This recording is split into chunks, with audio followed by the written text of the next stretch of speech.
ഈ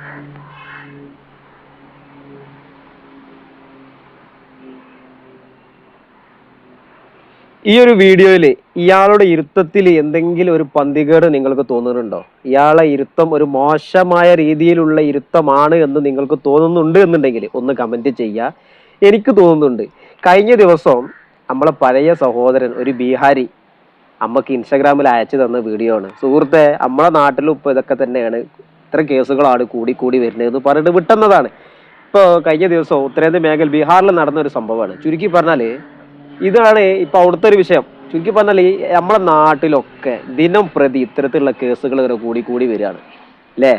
എന്താ ചെയ്യുക? മാന്യമായ രീതിക്ക് ആർക്കും നല്ല ലെവലിക്ക് യാത്ര ചെയ്യാൻ കഴിയാത്ത ഒരു കാലഘട്ടമാണ്. ചുരുക്കി പറഞ്ഞാൽ ഇത്തരത്തിലുള്ള സാഹചര്യങ്ങളിലൊക്കെ ആ വീഡിയോ എടുത്ത് ഇങ്ങനെ നോക്കി നിൽക്കുന്ന ആൾക്കാരാണ് ആദ്യം പിടിച്ച് തല്ലണ്ടി.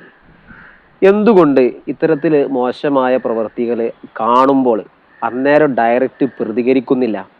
അവിടെയാണ് നമുക്ക് പ്രശ്നങ്ങൾ വീണ്ടും വീണ്ടും സംഭവിക്കുന്നത്. ഇത്തരത്തിൽ മോശമായ പ്രവർത്തനങ്ങൾ ആർക്കെങ്കിലുമൊക്കെ നേരിടുകയാണ് എന്നുണ്ടെങ്കിൽ നിങ്ങൾ അന്നേരം പ്രതികരിക്കുക. അല്ലാതെ ഫോട്ടോസും വീഡിയോസും എടുത്തു വെച്ച് നമുക്ക് പിന്നീട് പ്രതികരിക്കാമെന്ന് കരുതിയാൽ ഇത്തരം മോശമായ പ്രവർത്തികൾ ചെയ്യുന്ന ആളുകൾക്ക് അതിലൊരു മാറ്റം ഉണ്ടാവുകയില്ല. ഇതവർ നാളെ നേരം വെളുത്താൽ വീണ്ടും തുടരും. അപ്പൊ അത്തരക്കാർക്ക് അതിലൊരു മാറ്റം ഉണ്ടാവണമെന്നുണ്ടെങ്കിൽ നിങ്ങൾ അന്നേരം ആളുകൾക്ക് ഇടയിൽ വെച്ച് പ്രതികരിക്കണം. വല്ല തെളിവുമുണ്ടെന്നുണ്ടെങ്കിൽ നിയമപരമായിട്ട് മുന്നോട്ട് പോകണമെങ്കിൽ അങ്ങനെയും പോകാം.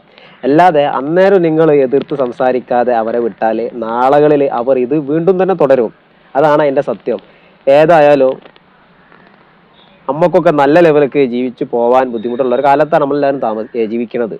എന്താ ചെയ്യുക എല്ലാം. അപ്പൊ ഏതായാലും ഇത്തരത്തില് യാത്രകളൊക്കെ ചെയ്യുമ്പോഴാണ് അധികം പേർക്കും ഇത്തരത്തിലുള്ള ഓരോ അനുഭവങ്ങൾ നേരിടുന്നത്. അപ്പൊ അതിലൊരു മാറ്റം ഉണ്ടാവണമെങ്കിൽ ഒറ്റ വഴിയേ ഉള്ളൂ. ബസ്സിന്റെ ഒരു സൈഡിൽ ആണുങ്ങൾ, ഒരു സൈഡിൽ പെണ്ണുങ്ങൾ. അതൊക്കെ വരണം, അല്ലാതെ വേറെ വഴിയില്ല. അപ്പൊ ഏതായാലും നിങ്ങളൊക്കെ വിലപ്പെട്ട കമന്റുകൾ രേഖപ്പെടുത്തുക. ഏതായാലും അടുത്തൊരു വീഡിയോയിൽ വീണ്ടും കാണാം. നമ്മൾ നിങ്ങൾ ആദ്യമായിട്ടാണ് കാണുന്നെങ്കിൽ ഒന്ന് സബ് ചെയ്യുക, സപ്പോർട്ട് ചെയ്യുക. Okay, by.